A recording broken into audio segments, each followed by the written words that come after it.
c'est historique. Bonjour Fabrice Dalméda. Bonjour. Ces derniers jours, donc, Gilets jaunes et politiques font référence à un Grenelle de l'énergie, à un Grenelle du pouvoir d'achat ou encore à un Grenelle de la fiscalité. D'où vient ce terme de Grenelle ? Alors, de mai 68, après le 13 mai 1968, les syndicats avaient rejoint les étudiants autour d'un mot d'ordre de grève générale. Et à partir de là, le pays est bloqué. De Gaulle paraît dépassé. Après 10 jours d'attente, le Premier ministre Georges Pompidou et ses conseillers reprennent l'initiative, proposent à tous les partenaires sociaux, syndicats et patronats de se retrouver rue de Grenelle, à l'hôtel Matignon.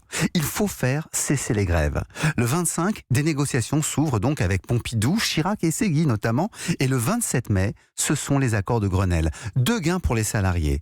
Une hausse massive du SMIC, 35% et donc des salaires.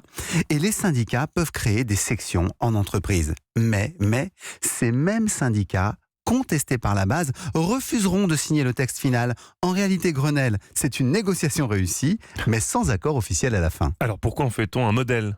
Mais parce que c'est autour de Grenelle que le patronat est entré en phase de négociation dans les entreprises, dans les branches, pour créer ou modifier les conventions collectives. Cela a donc amélioré la vie des Français et modernisé sans révolution.